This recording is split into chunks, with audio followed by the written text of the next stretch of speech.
আজকের গল্প রবীন্দ্রনাথ ঠাকুরের লেখা রাসমণির ছেলে। আজ প্রথম পর্ব।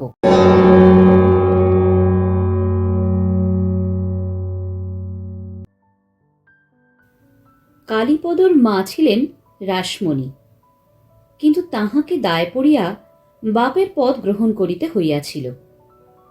কারণ বাপ মা উভয়ই মা হইয়া উঠিলে ছেলের পক্ষে সুবিধা হয় না। তাহার স্বামী ভবানীচরণ ছেলেকে একেবারেই শাসন করিতে পারেন না। তিনি কেন এত বেশি আদর দেন তাহা জিজ্ঞাসা করিলে তিনি যে উত্তর দিয়া থাকেন তাহা বুঝিতে হইলে পূর্ব ইতিহাস জানা চাই।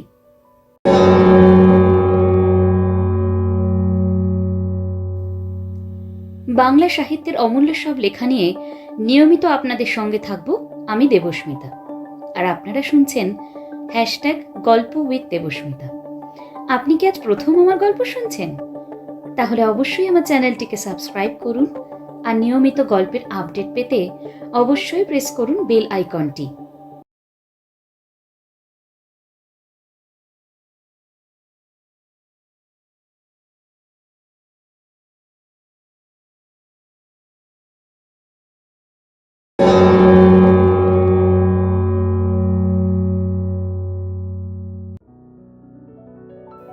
ব্যাপারখানা এই, সানিয়াড়ির বিখ্যাত বনিয়াদি ধনির বংশে ভবানীচরণের জন্ম।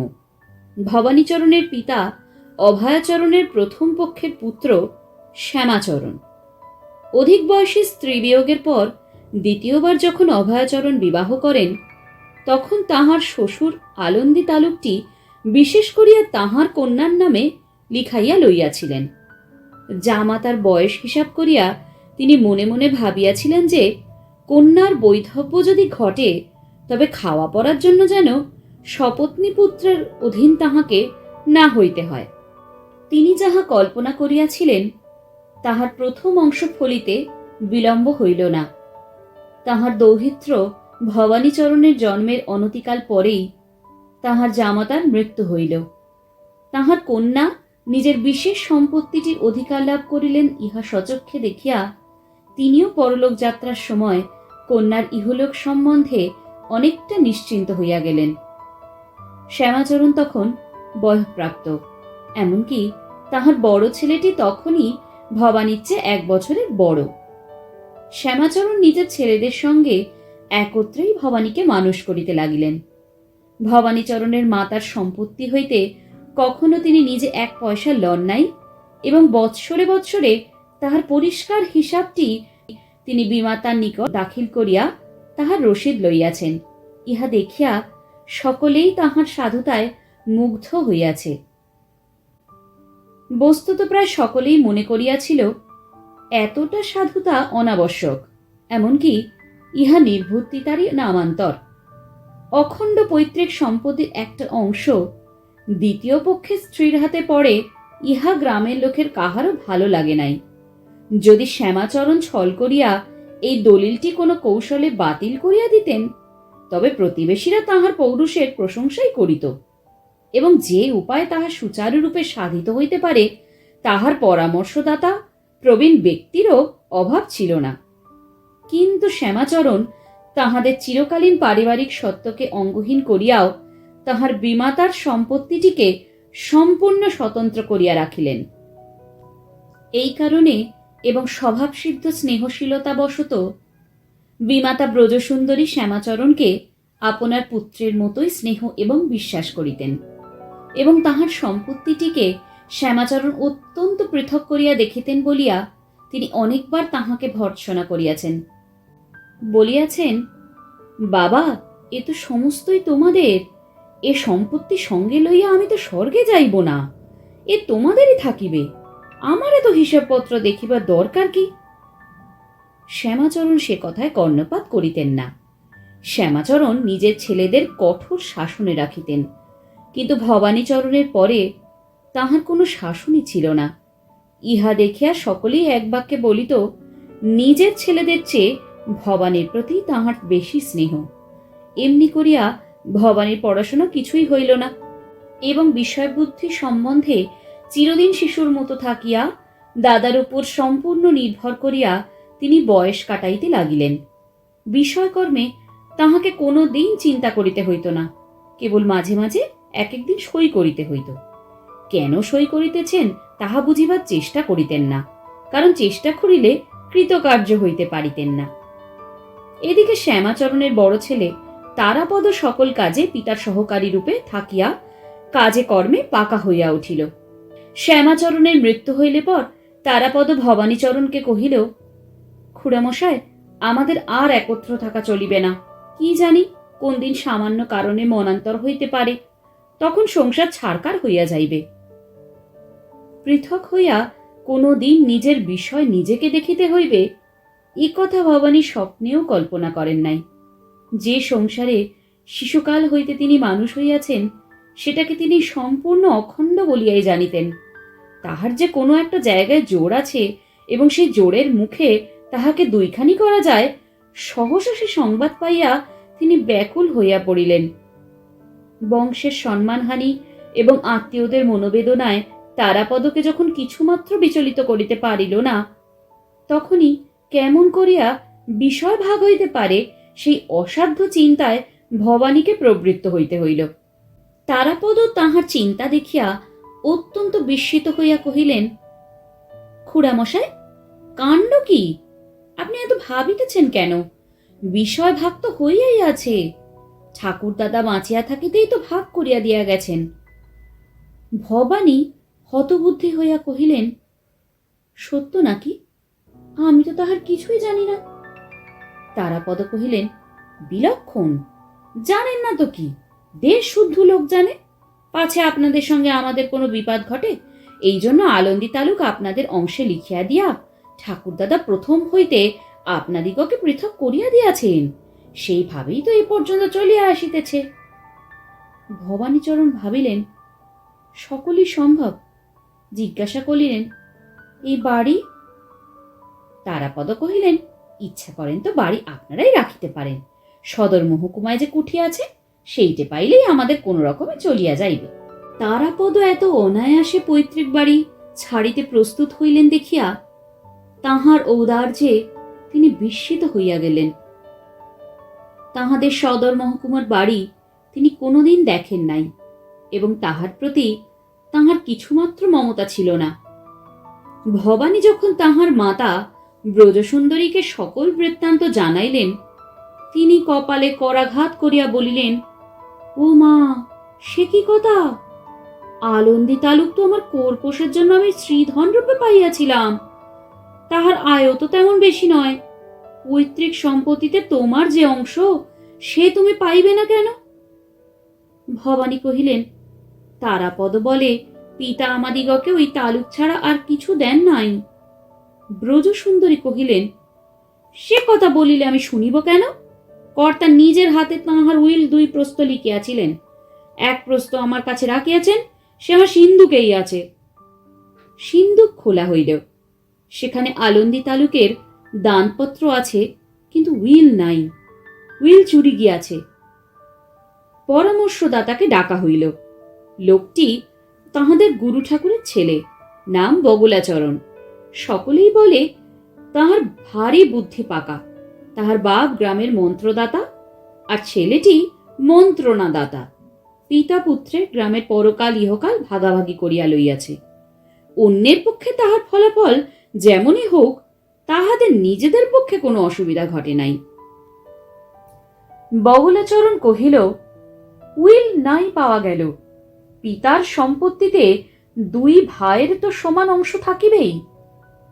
এমন সময় অপর পক্ষ হইতে একটা উইল বাহির হইল। তাহাতে ভবানীচরণের অংশে কিছুই লেখা নাই। সমস্ত সম্পত্তি পৌত্রদিগকে দেওয়া হইয়াছে। তখন অভয়াচরণের পুত্র জন্মে নাই। বগুলাকে কাণ্ডারি করিয়া ভবানী মকদ্দমার মহাসমুদ্রে পাড়ি দিলেন। বন্দরে আসিয়া লোহার সিন্দুকটি যখন পরীক্ষা করিয়া দেখিলেন, তখন দেখিতে পাইলেন লক্ষ্মী পেঁচার বাসাটি একেবারে শূন্য। সামান্য 2 একটা সোনার পালক খসিয়া পড়িয়া আছে। পৈতৃক সম্পত্তি অপর পক্ষের হাতে গেল। আর আলন্দি তালুকের যে টগাটুকু মোকদ্দমা খরচার বিনাশতল হইতে জাগিয়া রহিল, কোনো মতে তাহাকে আশ্রয় করিয়া থাকা চলে মাত্র, কিন্তু বংশমর্যাদা রক্ষা করা চলে না। পুরাতন বাড়িটা ভবানীচরণ পাইয়া মনে করিলেন, ভারী জিতিয়াছি। তারাপদর দল সদরে চলিয়া গেল। উভয় পক্ষের মধ্যে আর দেখা সাক্ষাৎ রহিল না। শ্যামাচরণের বিশ্বাসঘাতকতা ব্রজসুন্দরীকে শেলের মতো বাজিল। শ্যামাচরণ অন্যায় করিয়া কর্তার উইল চুরি করিয়া ভাইকে বঞ্চিত করিল এবং পিতার বিশ্বাসভঙ্গ করিল, ইহা তিনি কোনো মতেই ভুলিতে পারিলেন না। তিনি যতদিন বাঁচিয়াছিলেন প্রতিদিনই দীর্ঘ নিঃশ্বাস ফেলিয়া বারবার করিয়া বলিতেন, ধর্মে ইহা কখনোই সইবে না। ভবানীচরণকে প্রায় প্রতিদিন তিনি এই বলিয়া আশ্বাস দিয়াছেন যে, আমি আইন আদালত কিছুই বুঝি না, আমি তোমাকে বলিতেছি, কর্তার সে উইল কখনোই চিরদিন চাপা থাকিবে না, সে তুমি নিশ্চয়ই ফিরিয়া পাইবে। বরাবর মাতার কাছে এই কথা শুনিয়া ভবানীচরণ মনে অত্যন্ত একটা ভরসা পাইলেন। তিনি নিজে অক্ষম বলিয়া এইরূপ আশ্বাস বাক্য তাহার পক্ষে অত্যন্ত সান্ত্বনার জিনিস। সতীসাধ্যের বাক্য ফলিবেই, যাহা তাহারই তাহা আপনিই তাহার কাছে ফিরিয়া আসিবে, এ কথা তিনি নিশ্চয় স্থির করিয়া বসিয়া রহিলেন। মাতার মৃত্যুর পরে এ বিশ্বাস তাহার আরো দৃঢ় হইয়া উঠিল, কারণ মৃত্যুর বিচ্ছেদের মধ্য দিয়া মাতার পুণ্য তেজ তাহার কাছে আরো অনেক বড় করিয়া প্রতিভাত হইল। দারিদ্র্যের সমস্ত অভাব পীড়ন যেন তাহার গায়েই বাজিত না। মনে হইত, এই যে অন্নবস্ত্রের কষ্ট, এই যে পূর্বেকার চালচলনের ব্যত্যয়, এ যেন দুদিনের একটা অভিনয় মাত্র, এ কিছুই সত্য নহে। এই জন্য সাবেক ঢাকাই ধুতি ছিঁড়িয়া গেলে যখন কম দামের মোটা ধুতি তাহাকে কিনিয়া পরিতে হইত, তখন তাহার হাসি পাইত। পূজার সময় সাবেক কালের ধুমধাম চলিল না, নম নম করিয়া কাজ সারিতে হইল। অভ্যাগতজন এই দরিদ্র আয়োজন দেখিয়া দীর্ঘ নিঃশ্বাস ফেলিয়া সাবেক কালের কথা পাড়িল। ভবানীচরণ মনে মনে হাসিলেন। তিনি ভাবিলেন, ইহারা জানে না, এই সমস্তই কেবল কিছুদিনের জন্য, তাহার পর এমন ধুম করিয়া একদিন পূজা হইবে যে ইহাদের চক্ষু স্থির হইয়া যাইবে। সেই ভবিষ্যতের নিশ্চিত সমারোহ তিনি এমনই প্রত্যক্ষের মতো দেখিতে পাইতেন যে বর্তমান দৈন তাহার চোখেই পড়িত না। এ সম্বন্ধে তাহার আলোচনা করিবার প্রধান মানুষটি ছিল নোটো চাকর। কতবার পূজোৎসবের দারিদ্র্যের মাঝখানে বসিয়া প্রভু ভৃত্যে ভাবি সুদিনে কিরূপ আয়োজন করিতে হইবে তাহারই বিস্তারিত আলোচনায় প্রবৃত্ত হইয়াছেন। এমনকি কাহাকে নিমন্ত্রণ করিতে হইবে না হইবে এবং কলকাতা হইতে যাত্রার দল আনিবার প্রয়োজন আছে কিনা তাহা লইয়া উভয় পক্ষে ঘোরতর মতান্তর ও তর্ক বিতর্ক হইয়া গিয়াছে। স্বভাবসিদ্ধ অনৌদার্যবশত নটবিহারী সেই ভাবিকালের ফর্দ রচনায় কৃপানতা প্রকাশ করায় ভবানীচরণের নিকট হইতে তীব্র ভৎসনা লাভ করিয়াছে। এরূপ ঘটনা প্রায়ই ঘটিত। মোটের ওপর বিষয় সম্পত্তি সম্বন্ধে ভবানীচরণের মনে কোনো প্রকার দুশ্চিন্তা ছিল না। কেবল তাহার একটিমাত্র উদ্বেগের কারণ ছিল, কে তাহার বিষয় ভোগ করিবে। আজ পর্যন্ত তাহার সন্তান হইল না। কন্যা দায়গ্রস্ত হিতৈষীরা যখন তাহাকে আরেকটি বিবাহ করিতে অনুরোধ করিত, তখন তাহার মন একবার চঞ্চল হইত। তাহার কারণ এ নয় যে নববধূ সম্বন্ধে তাহার বিশেষ শখ ছিল, বরঞ্চ সেবক ও অন্যের ন্যায় স্ত্রীকেও পুরাতনভাবেই তিনি প্রশস্ত বলিয়া গণ্য করিতেন। কিন্তু যাহার ঐশ্বর্য সম্ভাবনা আছে, তাহার সন্তান সম্ভাবনা না থাকা বিষম বিড়ম্বনা বলিয়াই তিনি জানিতেন। এমন সময় যখন তাহার পুত্র জন্মিল, তখন সকলেই বলিল, এইবার এই ঘরের ভাগ্য ফিরিবে। তাহার সূত্রপাত হইয়াছে, স্বয়ং স্বর্গীয় কর্তা অভয়াচরণ আবার এই ঘরে জন্মিয়াছেন। ঠিক সেই রকমেরই চানা চোখ, ছেলের কোষ্ঠীতেও দেখা গেল গ্রহ নক্ষত্রে এমনইভাবে যোগাযোগ ঘটিয়াছে যে হৃত সম্পত্তি উদ্ধার না হইয়া যায় না। ছেলে হওয়ার পর হইতে ভবানীচরণের ব্যবহারে কিছু পরিবর্তন লক্ষ্য করা গেল। এতদিন পর্যন্ত দারিদ্র্যকে তিনি নিতান্তই একটা খেলার মতো সকৌতকে অতি অনায়াসেই বহন করিয়াছিলেন, কিন্তু ছেলের সম্বন্ধে সে ভাবটি তিনি রক্ষা করিতে পারিলেন না। সানিয়াড়ির বিখ্যাত চৌধুরীদের ঘরে নির্বাণ প্রায় কুলপ্রদীপকে উজ্জ্বল করিবার জন্য সমস্ত গ্রহ নক্ষত্রের আকাশব্যাপী আনুকূল্যের ফলে যে শিশু ধরাধামে অবতীর্ণ হইয়াছে তাহার প্রতি তো একটা কর্তব্য আছে। আজ পর্যন্ত ধারাবাহিক কাল ধরিয়া এই পরিবারে পুত্র সন্তান মাত্রই আজন্মকাল যে সমাদর লাভ করিয়াছে, ভবানীচরণের জ্যেষ্ঠ পুত্রই প্রথম তাহা হইতে বঞ্চিত হইল। এ বেদনা তিনি ভুলিতে পারিলেন না। এ বংশের চিরপ্রাপ্য আমি যাহা পাইয়াছি, আমার পুত্রকে তাহা দিতে পারিলাম না। ইহা স্মরণ করিয়া তাহার মনে হইতে লাগিল, আমি ইহাকে ঠকাইলাম। তাই কালীপদর জন্য অর্থ ব্যয় যাহা করিতে পারিলেন না, প্রচুর আদর দিয়া তাহা পূরণ করিবার চেষ্টা করিলেন। ভবানী স্ত্রী রাসমণি ছিলেন অন্য ধরনের মানুষ। তিনি সানিয়াড়ি চৌধুরীদের বংশ গৌরব সম্বন্ধে কোনোদিন উদ্বেগ প্রকাশ করেন নাই। ভবানী তাহা জানিতেন এবং ইহা লইয়া মনে মনে তিনি হাসিতেন। ভাবিতেন, যেরূপ সামান্য দরিদ্র বৈষ্ণব বংশে তাহার স্ত্রীর জন্ম, তাহাতে তাহার এ ত্রুটি ক্ষমা করাই উচিত। চৌধুরীদের মান মর্যাদা সম্পর্কে ঠিকমতো ধারণা করাই তাহার পক্ষে অসম্ভব। রাসমণি নিজেই তাহা স্বীকার করিতেন, বলিতেন, আমি গরিবের মেয়ে, মান সম্ভ্রমায় ধার ধারি না। কালীপদ আমার বাঁচিয়া থাক, সেই আমার সকলের চেয়ে বড় ঐশ্বর্য। উইল আবার পাওয়া যাইবে এবং কালীপদর কল্যাণে এ বংশের লুপ্ত সম্পদের শূন্য নদীপথে আবার বান ডাকিবে, এসব কথায় তিনি একেবারেই কান দিতেন না। এমন মানুষই ছিল না যাহার সঙ্গে তাহার স্বামী হারানো উইল লইয়া আলোচনা না করিতেন। কেবল এই সকলের চেয়ে বড় মনের কথাটি তাহার স্ত্রীর সঙ্গে হইত না। দুই একবার তাহার সঙ্গে আলোচনার চেষ্টা করিয়াছিলেন, কিন্তু কোনো রস পাইলেন না। অতীত মহিমা এবং ভাবী মহিমা এই দুইয়ের প্রতি তাহার স্ত্রী মনোযোগ মাত্র করিতেন না। উপস্থিত প্রয়োজনই তাহার সমস্ত চিত্তকে আকর্ষণ করিয়া রাখিয়াছিল। সে প্রয়োজনও বড় অল্প ছিল না। অনেক চেষ্টায় সংসার চালাইতে হইত, কেননা লক্ষ্মী চলিয়া গেলেও তাহার বোঝা কিছু কিছু পশ্চাতে ফেলিয়া যান। তখন উপায় থাকে না বটে, কিন্তু অপায় থাকিয়া যায়। এ পরিবারে আশ্রয় প্রায় ভাঙিয়া গিয়াছে, কিন্তু আশ্রিত দল এখনো তাহাদিগকে ছুটি দিতে চায় না। ভবানীচরণও তেমন লোক নহেন যে অভাবের বয় কাহাকেও বিদায় করিয়া দিবেন।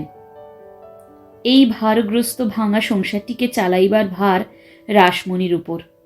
কাহারও কাছে তিনি বিশেষ কিছু সাহায্যও পান না, কারণ এই সংসারের সচ্ছল অবস্থার দিনে আশ্রিতেরা সকলেই আরামে ও আলস্যেই দিন কাটিয়েছে। চৌধুরী বংশের মহাবৃক্ষের তলে ইহাদের সুখসজ্জার উপরে ছায়া আপনিই আসিয়া বিস্তৃত হইয়াছে এবং ইহাদের মুখের কাছে পাকা ফল আপনিই আসিয়া পড়িয়াছে। সেজন্য ইহাদের কাহাকেও কিছুমাত্র চেষ্টা করিতে হয় নাই। আজ ইহাদিগকে কোনো প্রকার কাজ করিতে বলিলে ইহারা ভারী অপমান বোধ করে এবং রান্নাঘরের ধোঁয়া লাগিলেই ইহাদের মাথা ধরে, আর হাঁটাহাঁটি করিতে গেলেই কোথা হইতে এমন পোড়া বাতের ব্যামো আসিয়া অভিভূত করিয়া তোলে যে কবিরাজের বহুমূল্য তৈরেও রোগের উপশম হইতে চায় না।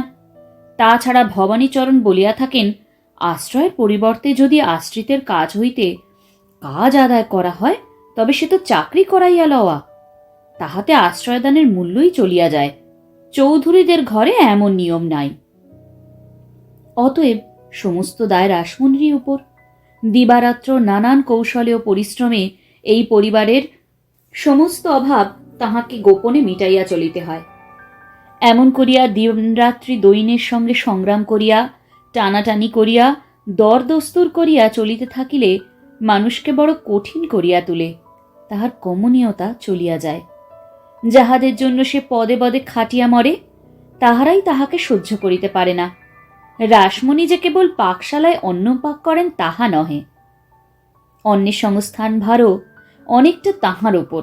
অথচ সেই অন্ন সেবন করিয়া মধ্যাহ্নে যাহারা নিদ্রা দেন, তাহারা প্রতিদিন সেই অন্নেরও নিন্দা করেন, অন্নদাতারও সুখ্যাতি করেন না। কেবল ঘরের কাজ নহে, তালুক ব্রহ্মত্র অল্প স্বল্প যা কিছু এখনো বাকি আছে, তাহার হিসেবপত্র দেখা, খাজনা আদায়ের ব্যবস্থা করা সমস্ত রাসমণিকে করতে হয়। তহসিল প্রভৃতি সম্বন্ধে পূর্বে এত কষাকষি কোনোদিন ছিল না।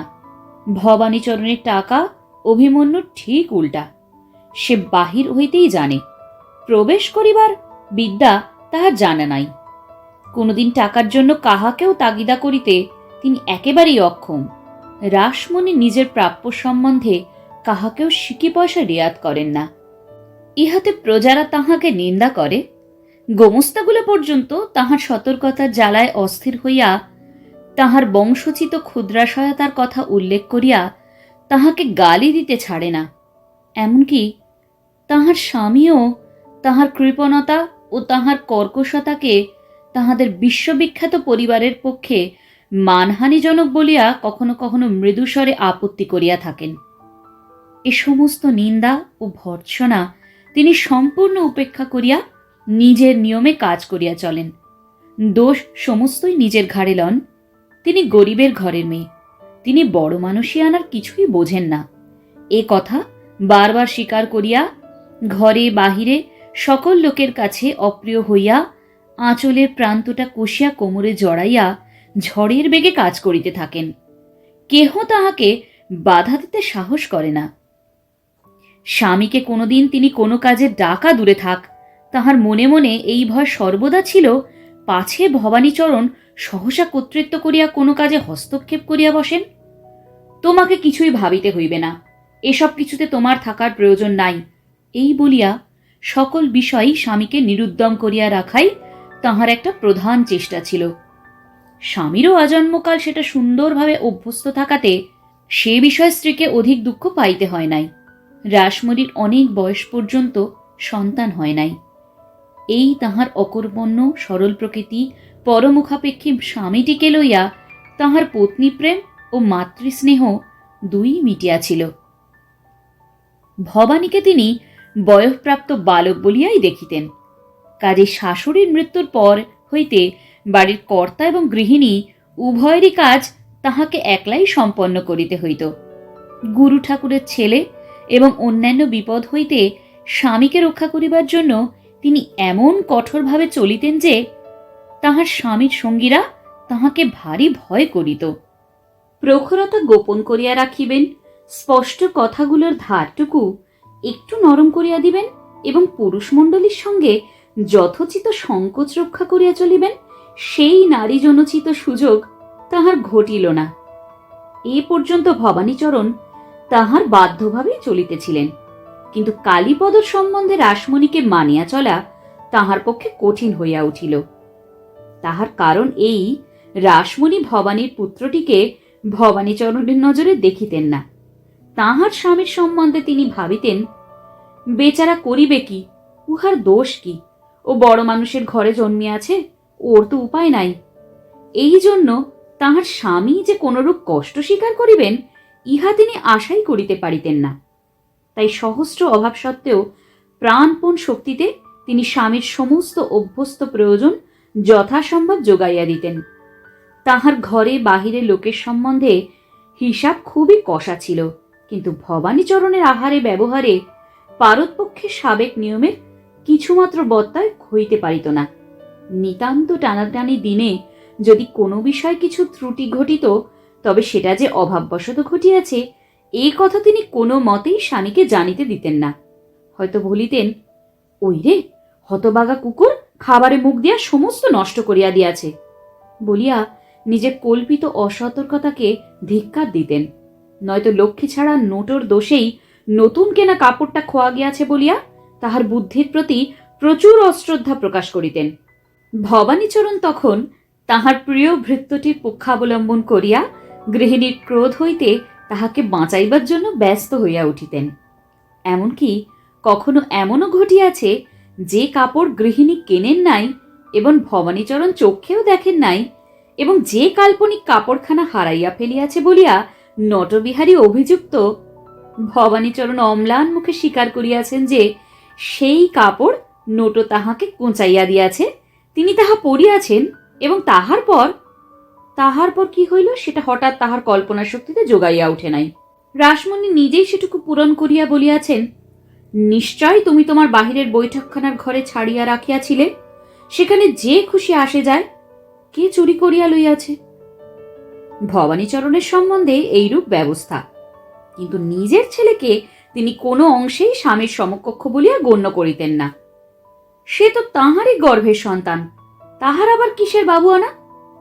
সে হইবে শক্ত সমর্থ কাজের লোক, অনায়াসে দুঃখ সহিবে ও খাটিয়া যাইবে। তাহার এটা নহিলে চলে না, ওটা নহিলে অপমান বোধ হয়, এমন কথা কোনো মতেই শোভা পাইবে না। কালীপদ সম্বন্ধে রাসমণি খাওয়া পড়ায় খুব মোটা রকমই বরাদ্দ করিয়া দিলেন। মুড়ি গুড় দিয়াই তাহার জল খাবার সারিলেন এবং মাথা কান ঢাকিয়া দোলাই পরাইয়া তাহার শীত নিবারণের ব্যবস্থা করিলেন। গুরুমশাইকে স্বয়ং ডাকিয়া বলিয়া দিলেন, ছেলে যেন পড়াশোনায় বিন্দুমাত্র শৈথিল্য করিতে না পারে, তাহাকে যেন বিশেষ রূপে শাসনে সংযত রাখিয়া শিক্ষা দেয়া হয়। এইখানে বড় মুশকিল বাঁধিল। নিরীহ স্বভাব ভবানীচরণ মাঝে মাঝে বিদ্রোহের লক্ষণ প্রকাশ করিতে লাগিলেন, কিন্তু রাসমণি যেন তাহা দেখিয়াও দেখিতে পাইলেন না। ভবানী প্রবল পক্ষের কাছে চিরদিনই হার মানিয়াছেন, এবারেও তাহাকে অগত্যা হার মানিতে হইল, কিন্তু মন হইতে তাহার বিরুদ্ধতা ঘুচিল না। এই ঘরের ছেলে দোলাই মুড়ি দিয়া গুড়মুড়ি খায়, এমন বিসদৃশ দৃশ্য দিনের পর দিন কি দেখা যায়? পূজার সময় তাহার মনে পড়ে কর্তাদের আমলে নূতন সাজসজ্জা পরিয়া তাহারা কিরূপ উৎসাহ বোধ করিয়াছেন। পূজার দিনে রাসমণি কালীপদর জন্য যে সস্তা কাপড় জামার ব্যবস্থা করিয়াছেন, সাবেককালে তাহাদের বাড়ির ভৃত্যেরাও তাহাতে আপত্তি করিত। রাসমণি স্বামীকে অনেক করিয়া বুঝাইবার চেষ্টা করিয়াছেন যে কালীপদকে যাহা দেয়া যায় তাহাতেই সে খুশি হয়। সে তো সাবেক দস্তুরের কথা কিছু জানে না, তুমি কেন মিছামিছি মন ভার করিয়া থাকো? কিন্তু ভবানীচরণ কিছুতেই ভুলিতে পারেন না যে বেচারা কালীপদ আপন বংশের গৌরব জানে না বলিয়া তাহাকে ঠকানো হইতেছে।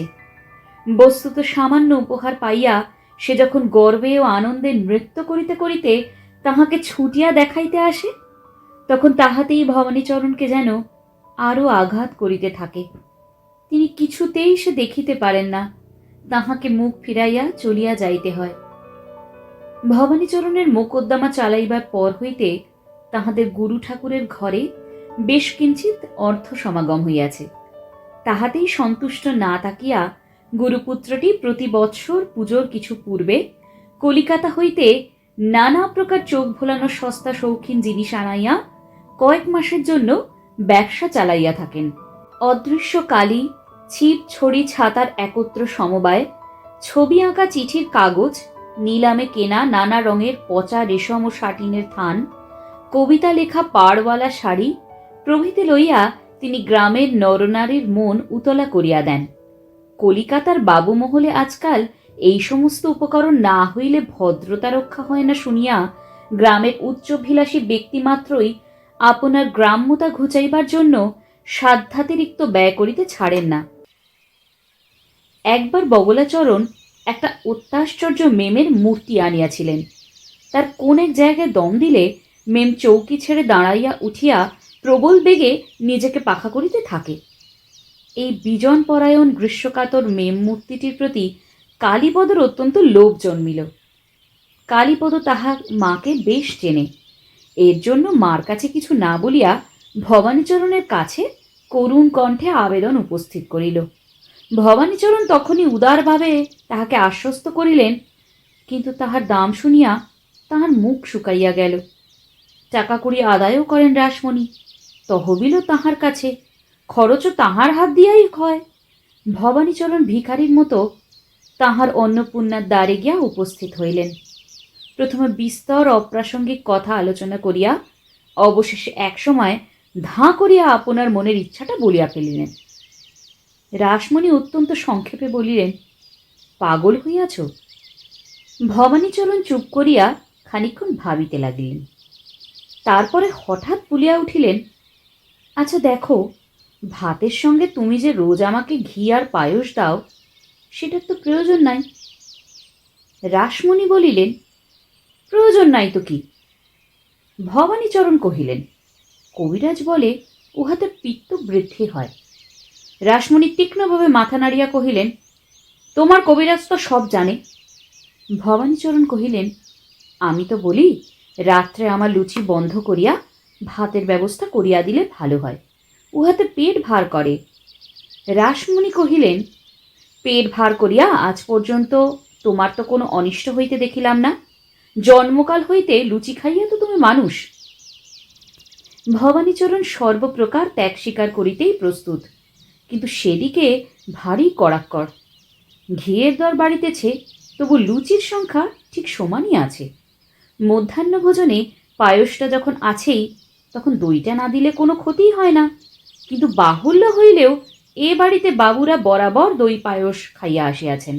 কোনো দিন ভবানীচরণের ভোগে সেই চিরন্তন দধির অনটন দেখিলে রাসমণি কিছুতেই তাহা সহ্য করিতে পারেন না। অতএব গায়ে হাওয়া লাগানো সেই মেম মূর্তিটি ভবানীচরণের দই পায়স ঘি লুচির কোনো ছিদ্রপথ দিয়া যে প্রবেশ করিবে, এমন উপায় দেখা গেল না। ভবানীচরণ তাঁহার গুরুপুত্রের বাসায় একদিন যেন নিতান্ত অকারণেই গেলেন এবং বিস্তর অপ্রাসঙ্গিক কথার পর সেই মেমের খবরটা জিজ্ঞাসা করিলেন। তাহার বর্তমান আর্থিক দুর্গতির কথা বগলাচরণের কাছে গোপন থাকিবার কোনো কারণ নাই, তাহা তিনি জানেন। তবু আজ তাহার টাকা নাই বলিয়া ওই একটা সামান্য খেলনা তিনি তাহার ছেলের জন্য কিনিতে পারিতেছেন না, এই কথার আভাস দিতেও তাহার যেন মাথা ছিঁড়িয়া পড়িতে লাগিল। তবু দুঃসহ অসংকোচেও অর্ধকৃত করিয়া তিনি তাহার চাদরের ভিতর হইতে কাপড়ে মোড়া একটি দামি পুরাতন জামিয়ার বাহির করিলেন। রুদ্ধপ্রায় কণ্ঠে কহিলেন,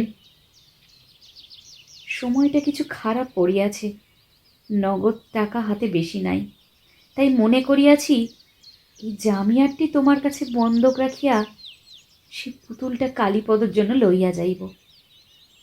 জামিয়ারের চেয়ে অল্প দামের কোনো জিনিস যদি হইত তবে বগলাচরণের বাধিত না, কিন্তু সে জানিত এটা হজম করিয়া উঠিতে পারিবে না। গ্রামের লোকেরা তো নিন্দা করিবেই, তাহার উপর রাসমণির রসনা হইতে যাহা বাহির হইবে তাহা সরস হইবে না।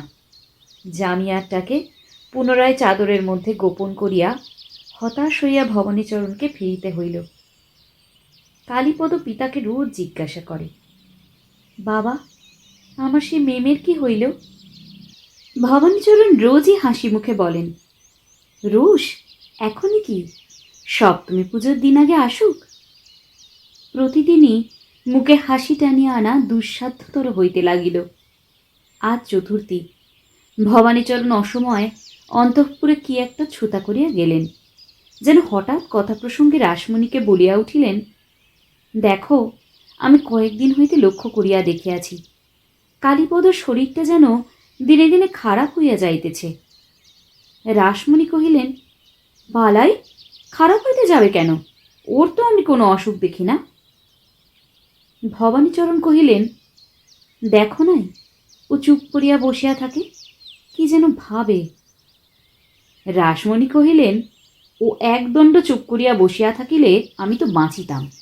ওর আবার ভাবনা, কোথায় কি দুষ্টুমি করিতে হইবে, ও সেই কথাই ভাবে। দুর্গপ্রাচীরের এদিকটাতেও কোনো দুর্বলতা দেখা গেল না। পাথরের ওপর গোলার দাগও বসিল না। নিঃশ্বাস ফেলিয়া মাথায় হাত বুলাইতে বুলাইতে ভবানীচরণ বাহিরে চলিয়া আসিলেন। একলা ঘরের ধাওয়ায় বসিয়া খুব কষিয়া তামাক খাইতে লাগিলেন। পঞ্চমী দিনে তাহার পাতে দই পায়স অমনি পড়িয়া রহিল। সন্ধ্যাবেলায় শুধু একটা সন্দেশ খাইয়াই জল খাইলেন, লুচি ছুঁইতে পারিলেন না। বলিলেন, ক্ষুধা একেবারেই নাই। এবার দুর্গপ্রাচীরে মস্ত একটা ছিদ্র দেখা দিল। ষষ্ঠীর দিনে রাসমণি স্বয়ং কালীপদকে নিভৃতে ডাকিয়া লইয়া তাহার আদরের ডাকনাম ধরিয়া বলিল, ভিটু, তোমার এত বয়স হইয়াছে, তবু তোমার অন্যায় আবদার ঘুচিল না। ছি ছি, যেটা পাইবার উপায় নেই সেটাকে লোভ করিলে অর্ধেক চুরি করা হয়, তা জানো? কালীপদ নাকি সুরে কহিল, আমি কি জানি, বাবা যে বলিয়াছেন ওটা আমাকে দেবেন। তখন বাবার বলার অর্থ কি রাসমণি তাহা কালীপদকে বুঝাইতে বসিলেন। পিতার এই বলার মধ্যে যে কত স্নেহ, কত বেদনা, অথচ এই জিনিসটা দিতে হইলে তাহাদের দরিদ্র ঘরে কত ক্ষতি, কত দুঃখ, তাহা অনেক করিয়া বলিলেন। রাসমণি এমন করিয়া কোনোদিন কালীপদকে কিচ্ছু বুঝান নাই। তিনি যাহা করিতেন খুব সংক্ষেপে এবং জোরের সঙ্গেই করিতেন। কোনো আদেশকে নরম করিয়া তুলিবার আবশ্যকই তাঁর ছিল না। সেজন্য কালীপদকে তিনি যে আজ এমনই মিনতি করিয়া এত বিস্তারিত করিয়া কথা বলিয়াছেন, তাহাতে সে আশ্চর্য হইয়া গেল। এবং মা তার মনের এক জায়গায় যে কতটা দরদ আছে, বালক হইয়াও একরকম করিয়া সে তাহা বুঝিতে পারিল। কিন্তু মেমের দিক হইতে মন এক মুহূর্তে ফিরাইয়া আনা কত কঠিন, তাহা বয়স্ক পাঠকদের বুঝিতে কষ্ট হইবে না। তাই কালীপদ মুখ অত্যন্ত গম্ভীর করিয়া একটা কাঠি লইয়া মাটিতে আঁচড় কাটিতে লাগিল। তখন রাসমণি আবার কঠিন হইয়া উঠিলেন, কঠোর স্বরে কহিলেন, তুমি রাগই করো আর কান্নাকাটি করো, যাহা পাইবার নয় তাহা কোনো মতেই পাইবে না। এই বলিয়া আর বৃথা সময় নষ্ট না করিয়া দ্রুত পদে গৃহকর্মে চলিয়া গেলেন। কালীপদ বাহিরে গেল। তখন ভবানীচরণ একলা বসিয়া তামাক খাইতেছিলেন। দূর হইতে কালীপদকে দেখিয়াই তিনি তাড়াতাড়ি উঠিয়া যেন একটা বিশেষ কাজ আছে এমনিভাবে কোথায় চলিলেন। কালীপদ ছুটিয়া আসিয়া কহিল, বাবা, আমার সে মেম। আজ আর ভবানীচরণের মুখে হাসি বাহির হইল না। কালীপদর গলা জড়াইয়া ধরিয়া কহিলেন, রোজ বাবা, আমার একটা কাজ আছে, সেরে আসি, তারপরে সব কথা হবে বলিয়া তিনি বাড়ির বাহির হইয়া পড়িলেন। কালীপদর মনে হইল তিনি যেন তাড়াতাড়ি চোখ হইতে জল মুছিয়া ফেলিলেন।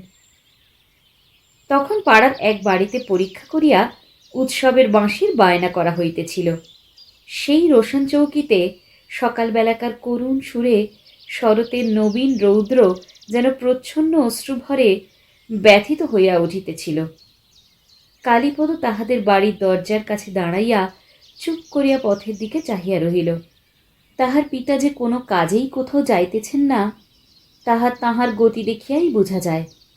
প্রতি পদক্ষেপেই তিনি যে একটা নৈরাশ্যের বোঝা টানিয়া টানিয়া চলিয়াছেন এবং তাহা কোথাও ফেলিবার স্থান নাই, তাহা তাহার পশ্চাৎ হইতেও স্পষ্ট দেখা যাইতেছিল। কালীপদ অন্তঃপুরে ফিরিয়া আসিয়া কহিল, মা, আমার সেই পাখা করা মেম চাই না। মা তখন জাঁতি লইয়া ক্ষিপ্রহস্তে সুপারি কাটিতেছিলেন। তাহার মুখ উজ্জ্বল হইয়া উঠিল। ছেলেতে মায়েতে সেইখানে বসিয়া কি একটা পরামর্শ হইয়া গেল তাহা কেহই জানিতে পারিল না। জাঁতি রাখিয়া ধামা ভরা কাটা ও আকাটা সুপারি ফেলিয়া রাসমণি তখনই বগলাচরণের বাড়ি চলিয়া গেলেন। আজ ভবানীচরণের বাড়ি ফিরিতে অনেক বেলা হইল। স্নান সারিয়া যখন তিনি খাইতে বসিলেন, তখন তাহার মুখ দেখিয়া বোধ হইল আজও দধি পায়সে সদ্গতি হইবে না। এমনকি মাছের মোড়াটা আজ সম্পূর্ণই বিড়ালের ভোগে লাগিবে। তখন দড়ি দিয়া মোড়া কাগজের এক বাক্স লইয়া রাসমণি তাহার স্বামীর সম্মুখে আনিয়া উপস্থিত করিলেন। আহারের পরে যখন ভবানীচরণ বিশ্রাম করিতে যাইবেন, তখনই এই রহস্যটা তিনি আবিষ্কার করিবেন, ইহাই রাসমণির ইচ্ছা ছিল। কিন্তু দধি পায়স ও মাছের মুড়ার অনাদর দূর করিবার জন্য এখনই এটা বাহির করিতে হইল। বাক্সের ভিতর হইতে সেই মেম মূর্তি বাহির করিয়া বিনা বিলম্বে প্রবল উৎসাহে আপন গ্রীষ্মতাপ নিবারণে লাগিয়া গেল। বিড়ালকে আজ হতাশ হইয়া ফিরিতে হইল। ভবানীচরণ গৃহিণীকে বলিলেন, আজ রান্নাটা বড় উত্তম হইয়াছে, অনেক দিন এমন মাছের ঝোল খাই নাই, আর দইটা যে কি চমৎকার জমিয়াছে সে আর কি বলিব। সপ্তমীর দিন কালীপদ তাহার অনেক দিনের আকাঙ্ক্ষার ধন পাইল। সেদিন সমস্ত দিন সে মেমের পাখা খাওয়া দেখিল, তাহার সমবয়সী বন্ধু বান্ধব দিগকে দেখাইয়া তাহাদের ঈর্ষার উদ্রেক করিল। অন্য কোনো অবস্থায় হইলে সমস্তক্ষণই পুতুলের একঘেয়ে পাখা নাড়ায় সে নিশ্চয়ই একই দিনেই বিরক্ত হইয়া যাইত, কিন্তু অষ্টমীর দিনেই প্রতিমা বিসর্জন দিতে হইবে জানিয়া তাহার অনুরাগ অটল হইয়া রহিল। রাসমণি তাহার গুরুপুত্রকে 2 টাকা নগদ দিয়া কেবল একদিনের জন্য এই পুতুলটি ভাড়া করিয়া আনিয়াছিলেন। অষ্টমীর দিনে কালীপদ দীর্ঘ নিঃশ্বাস ফেলিয়া স্বহস্তে বাক্স সমেত পুতুলটি বগলাচরণের কাছে ফিরাইয়া দিয়া আসিল। এই একদিনের মিলনের সুখ স্মৃতি অনেক দিন তাহার মনে জাগরুক হইয়া রহিল। তাহার কল্পনালোকে পাখা চলার আর বিরাম রহিল না। এখন হইতে কালীপদ মাতার মন্ত্রণার সঙ্গী হইয়া উঠিল, এবং এখন হইতে ভবানীচরণ প্রতি বৎসরই এত সহজে এমন মূল্যবান পূজার উপহার কালীপদকে দিতে পারিতেন যে তিনি নিজেই আশ্চর্য হইয়া যাইতেন। পৃথিবীতে মূল্য না দিয়া যে কিছুই পাওয়া যায় না, এবং সে মূল্য যে দুঃখের মূল্য, মাতার অন্তরঙ্গ হইয়া সে কথা কালীপদ প্রতিদিন যতই বুঝিতে পারিল, ততই দেখিতে দেখিতে সে যেন ভিতরের দিক হইতে বড় হইয়া উঠিতে লাগিল। সকল কাজেই এখন সে তার মাতার দক্ষিণ পার্শ্বে আসিয়া দাঁড়াইল। সংসারের ভার বহিতে হইবে, সংসারের ভার বাড়াইতে হইবে না, এই কথা বিনা উপদেশ বাক্যেই তাহার রক্তের সঙ্গেই মিশিয়া গেল। জীবনের দায়িত্ব গ্রহণ করিবার জন্য তাহাকে প্রস্তুত হইতে হইবে, এ কথা স্মরণ রাখিয়া কালীপদ প্রাণপণে পড়িতে লাগিল। ছাত্রবৃত্তি পরীক্ষায় উত্তীর্ণ হইয়া সে যখন ছাত্রবৃত্তি পাইল, তখন ভবানীচরণ মনে করিলেন আর বেশি পড়াশোনার দরকার নেই, এখন কালীপদ তাহাদের বিষয়কর্ম দেখায় প্রবৃত্ত হোক। কালীপদ মাকে আসিয়া কহিল, কলকাতায় গিয়া পড়াশোনা করিতে না পারিলে আমি তো মানুষ হইতে পারিব না। মা বলিলেন, সে তো ঠিক কথা বাবা, কলকাতায় তো যাইতেই হইবে। কালীপদ কহিল, আমার জন্য কোনো খরচ করিতে হইবে না, এই বৃত্তি হইতেই চালাইয়া দিব, এবং কিছু কাজকর্মেরও জোগাড় করিয়া লইব। ভবানীচরণকে রাজি করাইতে অনেক কষ্ট পাইতে হইল। দেখিবার মতো বিষয় সম্পত্তি যে কিছুই নাই, সে কথা বলিলে ভবানীচরণ অত্যন্ত দুঃখ বোধ করেন। তাই রাসমণিকে সে যুক্তিটা চাপিয়া যাইতে হইল।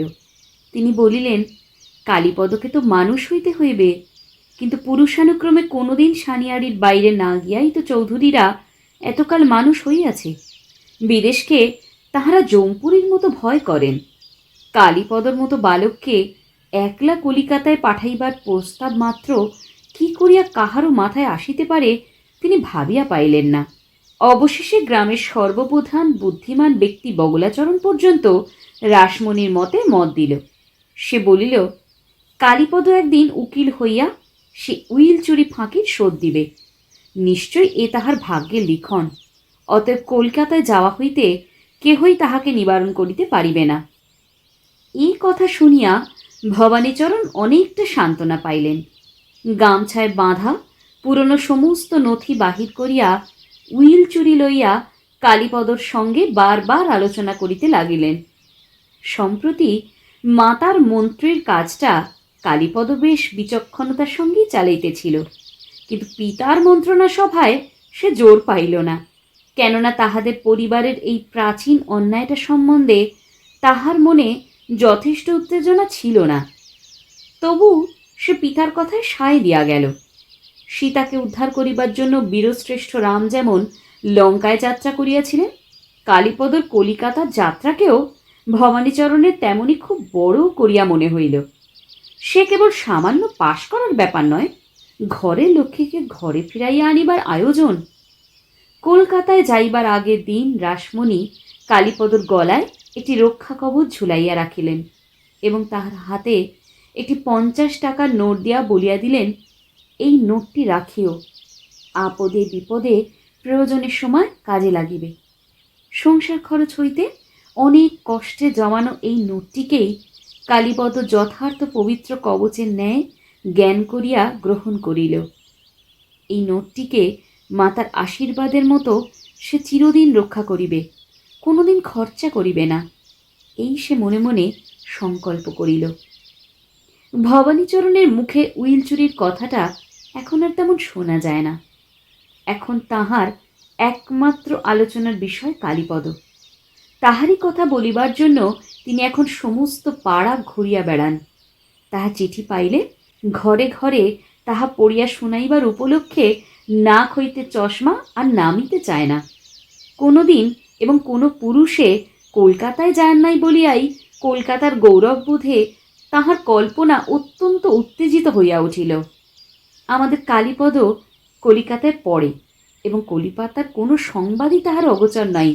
এমনকি হুগলির কাছে গঙ্গার উপর দ্বিতীয় আরেকটা পুল বাঁধা হইতেছে, এ সমস্ত বড় বড় খবর তাহার কাছে নিতান্ত ঘরের কথা মাত্র। শুনেছ ভায়া, গঙ্গার উপর আরেকটা যে পুল বাঁধা হচ্ছে, আজই কালীপদ চিঠি পেয়েছি, তাতে সমস্ত খবর লিখেছে বলিয়া চশমা খুলিয়া তাহার কাঁচ ভালো করিয়া মুছিয়া চিঠিখানি অতি ধীরে ধীরে আদ্যপ্রান্ত প্রতিবেশীকে পড়িয়া শোনাইলেন।